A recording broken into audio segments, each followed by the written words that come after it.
Yo, welcome back to Talk Ball. Let's talk some ball. What a game yesterday. Oh my goodness. It was beautiful to watch, bruv. Oh my lord.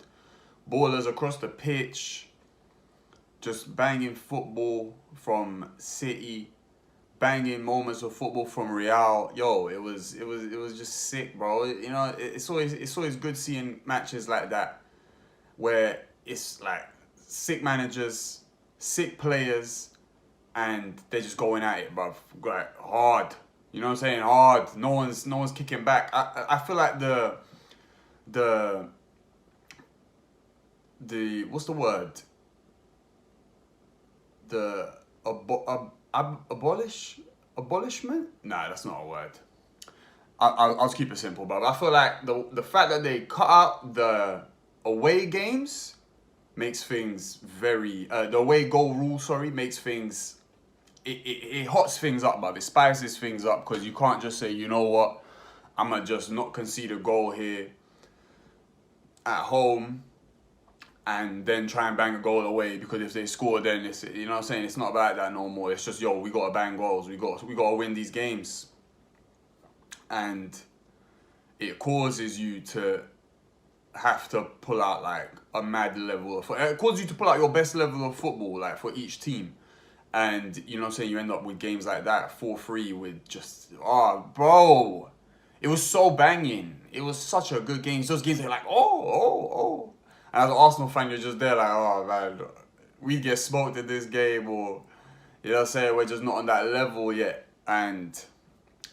But it's always a nice bit of football to see, bruv. Like, City always put on a banging game. Like Pep Guardiola, like whether he loses or not, when you play against that guy in a big game, it's always a mad match, bruv. Bare goals, sick football. Teams uh, um, pull out their best performances against this guy. It's sick, bro. I loved it. I bloody loved it. I can't wait for that second round, bro. I can't wait for it. I can't lie. I'm not too sure what's gonna happen in that second round, but this first one was beautiful, bro. It was absolutely beautiful.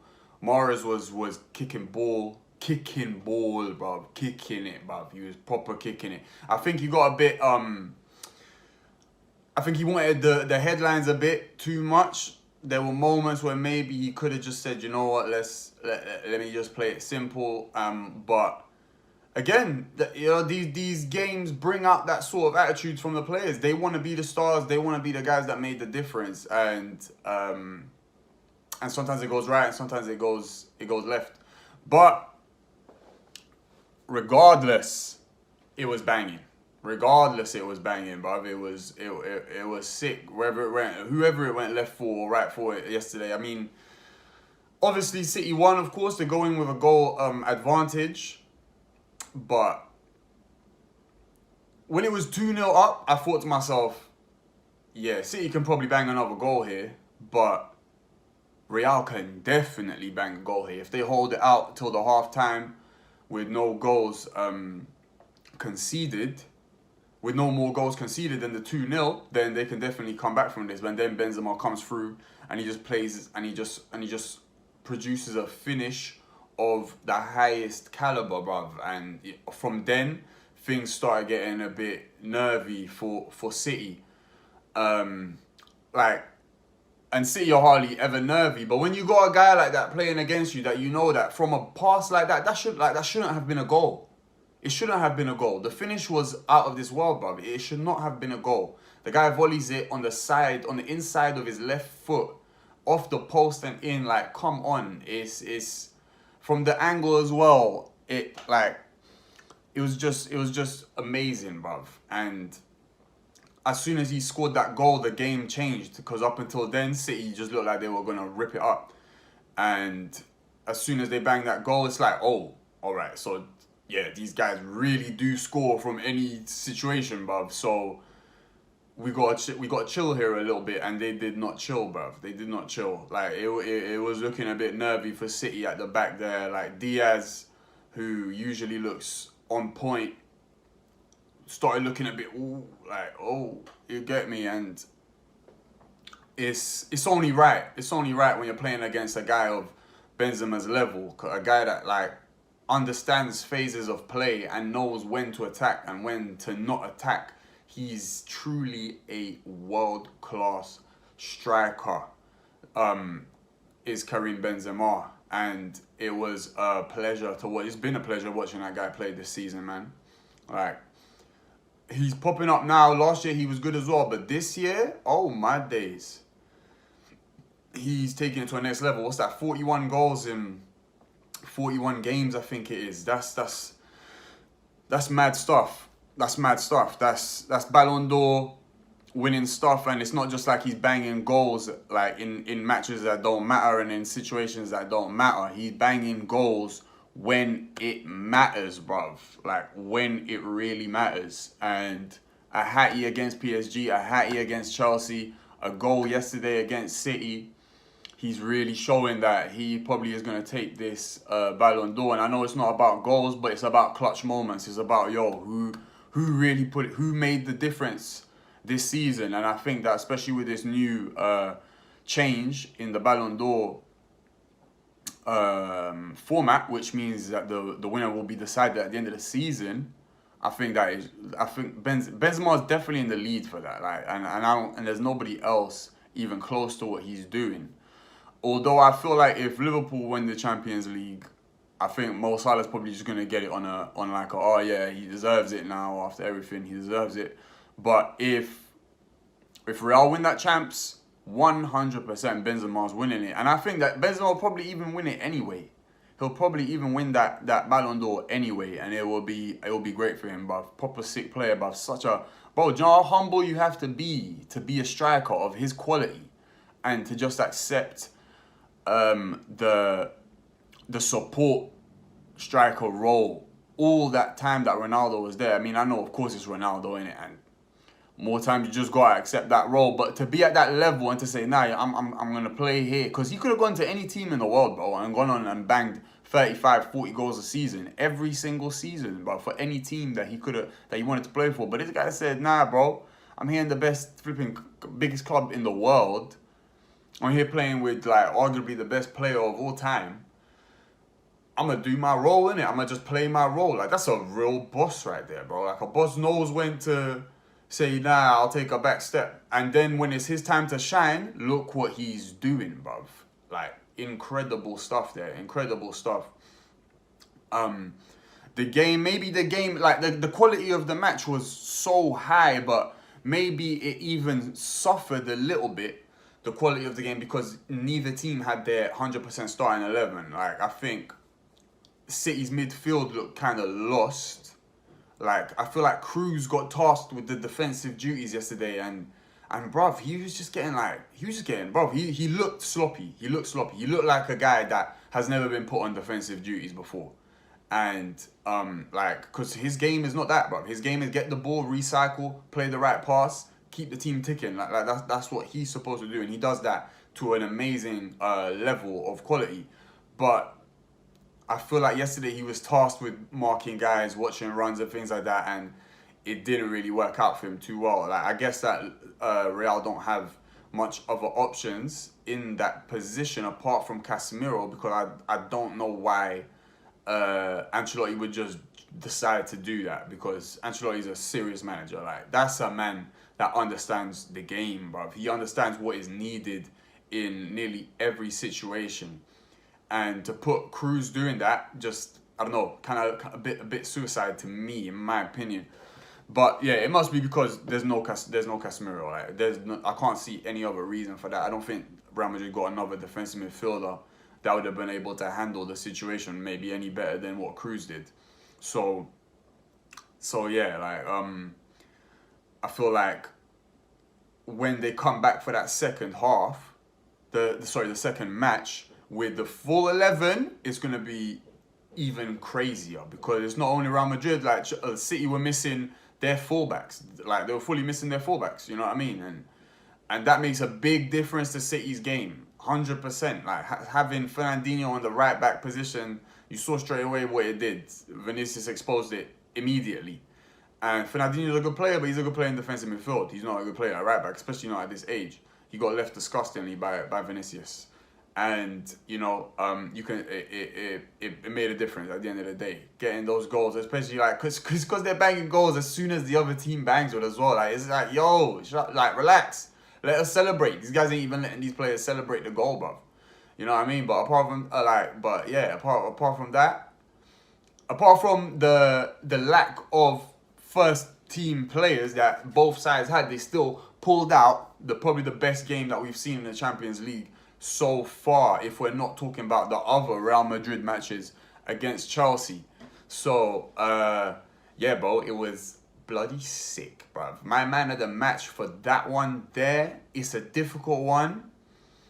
I'm not going to go Benzema. It would be easy to say Benzema, but I don't think the man of the match was Benzema. I feel like man of the match was probably Mahrez. He was the guy that was on point. Like he was doing madnesses yesterday. He was on it yesterday, bro.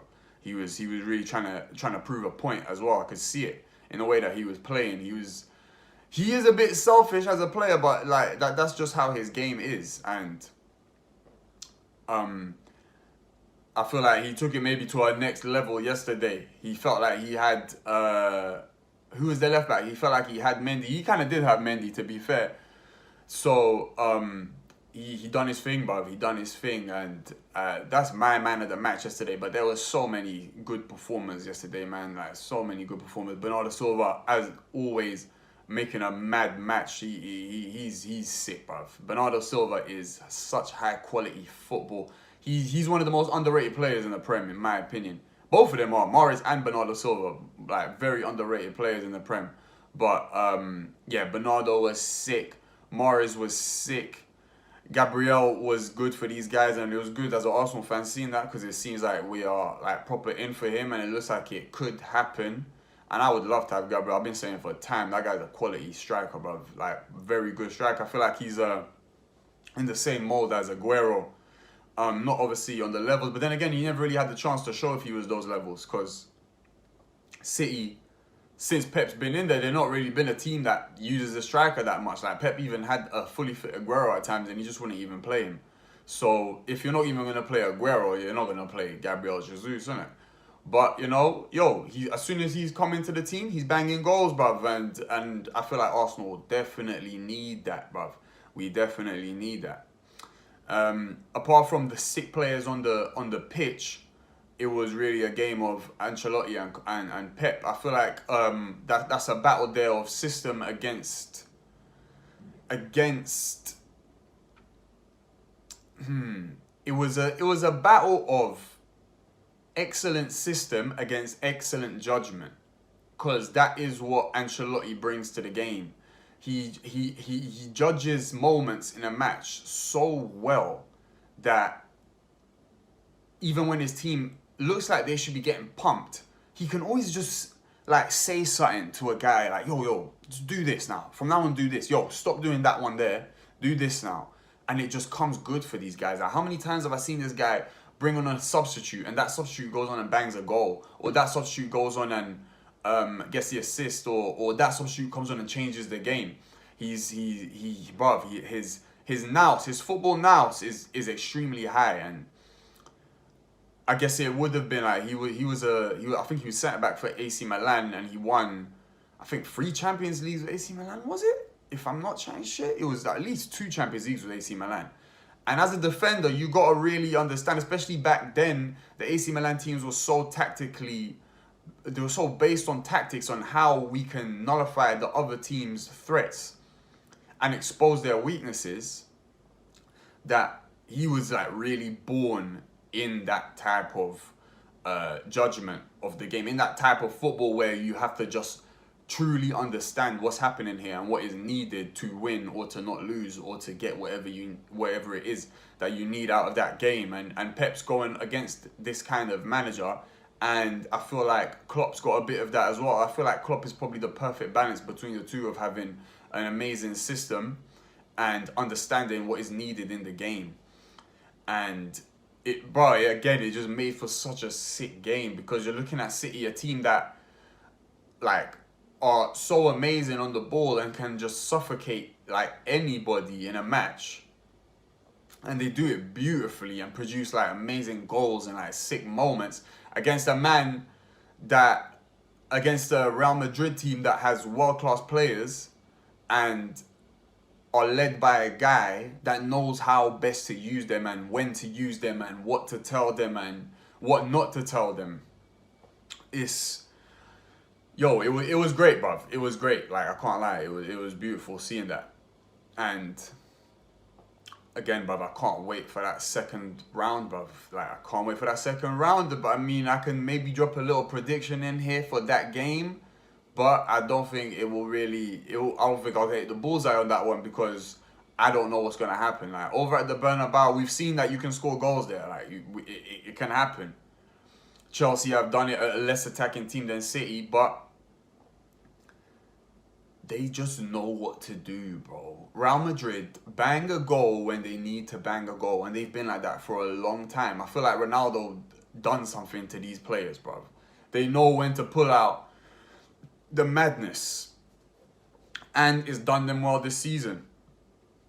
I think they're 1 point off winning the La Liga Cup, bruv, the La Liga title, and they are, bro, like, obviously City got a little bit of an advantage of the goal, but it's neck and neck to see who's gonna go into the final of the Champions League, and bruh, that second game's gonna be crazy. I can't lie. This one isn't even too analytical. This video, this one, I'm just talking about what I saw and how much I enjoyed it because it was so sick. It was beautiful, bro. Like, there's not enough superlatives to describe that match, bro. It was lovely, bro. End to end stuff, but quality end to end, bro. Not just run there and then run back and then run there. Nah, bro. It was serious attack after serious attack from both teams, bro. Like, players putting in mad performances. Excellent stuff, bruv. Excellent stuff. Like, beautiful stuff, man.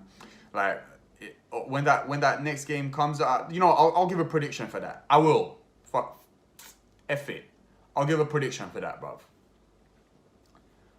I reckon that game will be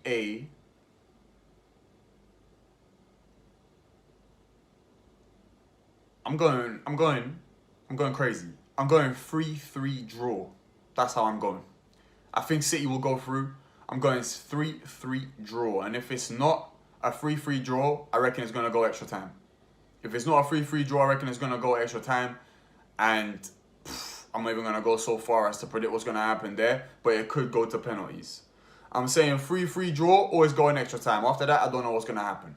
But that's my prediction. It's actually a mad prediction.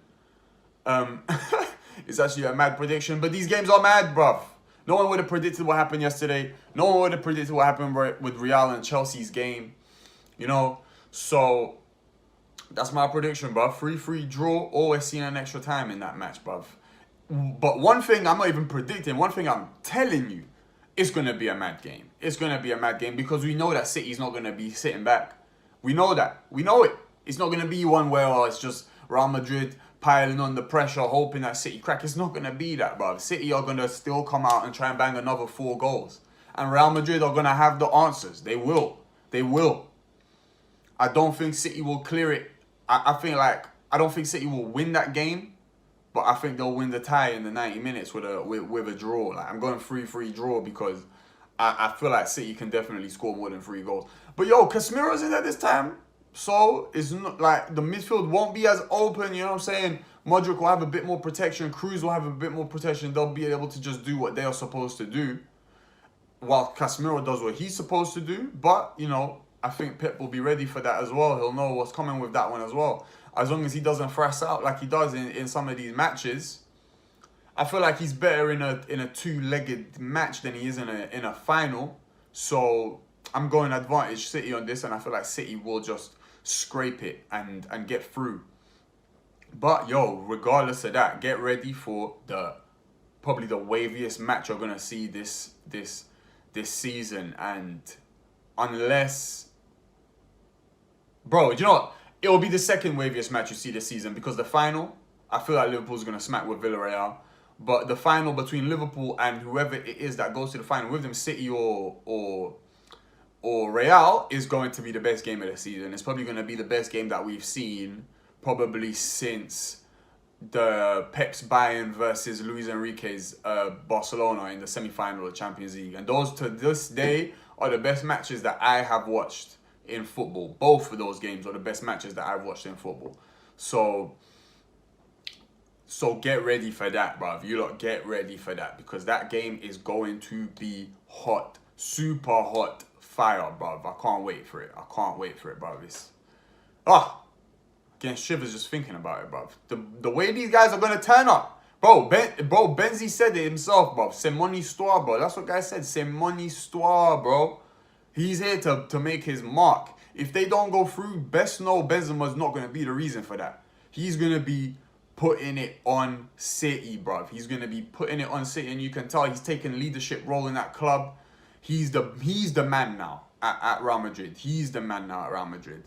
And again, I'm so happy for this guy. This guy got frozen out of the French team. He should have been playing for France all of these years. And I wouldn't say he's frozen out of the Real team, but he had to take a side role. You know what I'm saying? He had to take a side man role a little bit at Real Madrid whilst Ronaldo was there. Now, at the ripe age of 33, this guy's playing like he's in the prime of his life, bro. Like, everything's on his shoulders. You can tell that this guy loves the pressure, bro. You can tell he loves it, bro. He's with the smoke, bro. He wants it. He wants the smoke, bro. He rises to the occasion, bro. He always has, to be fair. He's always banged important goals for Real Madrid. But, of course, the responsibility mostly would fall on Ronaldo's shoulders. But now that it's all on his, this guy's coming to a next level of ball, bro. He's kicking ball like a... His execution, bruv, his decisions, everything's so crazy. How can this guy bust a Panenka? He banged 2 goals yesterday, bruv. I said 1, he banged 2 goals yesterday, bro. That's 2 hat-tricks in 2 semi-final, in 2 knockout ties in a row, and then a brace yesterday in the semi-final. Bro, this guy's on fire. 9, bro. That's what he called himself, bruv. KB9, bro. Can't wait to see it. That's my guy, bro. He's winning Ballon d'Or. I don't care what no one says. He's winning Ballon d'Or. No one's brought what he's brought this season. Leadership, crunch moments, capitalizing on crunch moments, quality. You know what I'm saying? Easy on the eyes. So easy on the eyes. So graceful. It's like watching Zidane as a striker. It's like KB9 is literally like Zidane as a striker, bro. And it's oh my gosh, bro. I can't lie, bro. I can't lie. You guys getting an emotional one from me today, bro. Because like, it was so enjoyable, bro. It was just so enjoyable. It was so enjoyable. It was so sick. These are the games that we watch football for. These are the games that we love football for, bro. And oh my days, again, I cannot wait for that second round, bro. I can't fucking wait. It's gonna be crazy. It's gonna be bloody crazy. And nah, there's no and. There'll be another video. You get me? But yeah, man. I will have a video. I'm not gonna cover the Liverpool-Villarreal game unless there's an upset. Then I might cover it. But apart from that, I'm not gonna cover it. I'll get back onto Arsenal tomorrow night. In fact, tomorrow I'm gonna talk about some other news, and I'll have maybe a preview video for Arsenal on Friday. And yeah, man, it's looking good for us, but still a job to do. All right, my G's, love. I'll see you guys soon.